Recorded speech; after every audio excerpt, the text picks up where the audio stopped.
বিসমিল্লাহির রহমানির রহিম। প্রিয় লেবানন প্রবাসী ভাই ও বোনেরা, সবাইকে জানাই সালাম। আসসালামু আলাইকুম ওয়া রাহমাতুল্লাহি ওয়া বারাকাতুহু।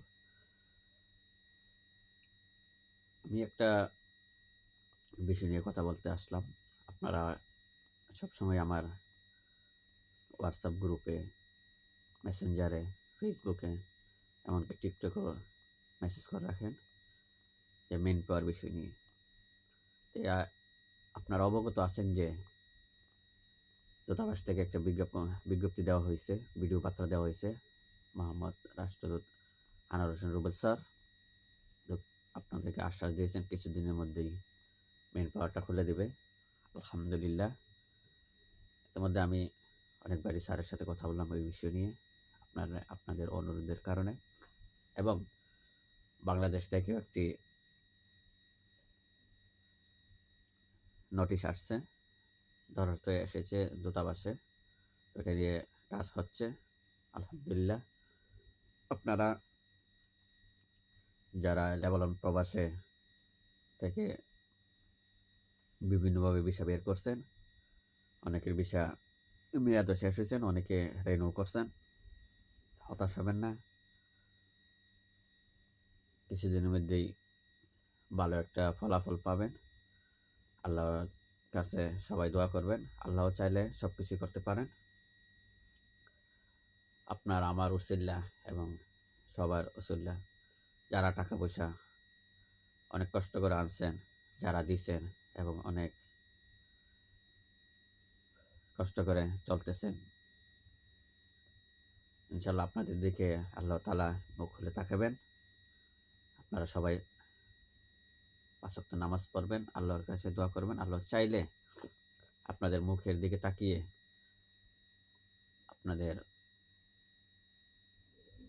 যে লোকগুলো আনার কথা ইনশাল্লাহ আনতে পারবেন।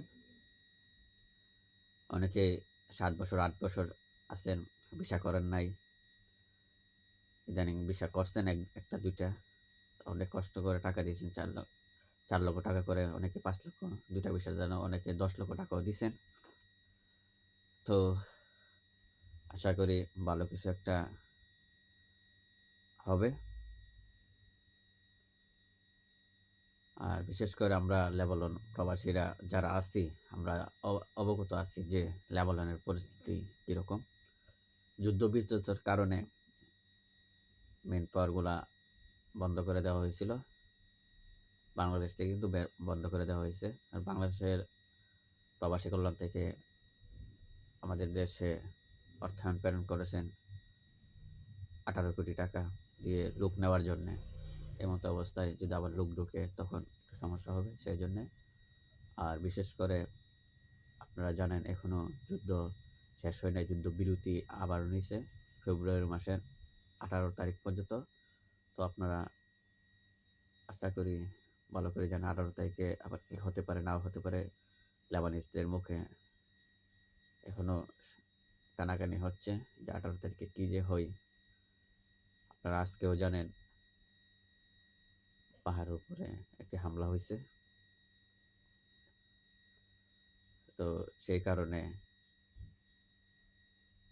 আপনারা দোয়া করবেন যেন ১৮ তারিখ সমাধান হয়ে যায়। সমাধান হলে সব কিছু সমাধান হয়ে যাবে। তো ভালো থাকবেন, সুস্থ থাকবেন, এবং দেশে যারা আছেন অবশ্যই আমার ভিডিওটা দেশের মানুষও দেখবেন যারা আমার ফেসবুকে আছেন, এবং আপনারা শেয়ার করে দেবেন যারা দেশে আছেন। ভিডিও বার্তা দেখে যেন শান্ত হয়, কারণ এরাও অনেক টাকা পয়সা ব্যাংক থেকে লোন নিয়ে আসছেন, মানুষের কাছ থেকে হাওলাত আনছেন, অনেকে জায়গা জমি বিক্রি করছেন, অনেকে জায়গা জমি বন্ধক দিয়েছেন এবং সুদের উপরে টাকা আনছেন। তো আপনারা নামাজ পড়েন, আল্লাহকে ডাকেন। আল্লাহ চাইলে আপনাদের মুখের দিকে তাকিয়ে, আপনাদের ছেলে মেয়ের মুখের দিকে তাকিয়ে, বাবা মার মুখের দিকে তাকিয়ে সমস্যাটার সমাধান হয়ে যাবে ইনশাল্লাহ।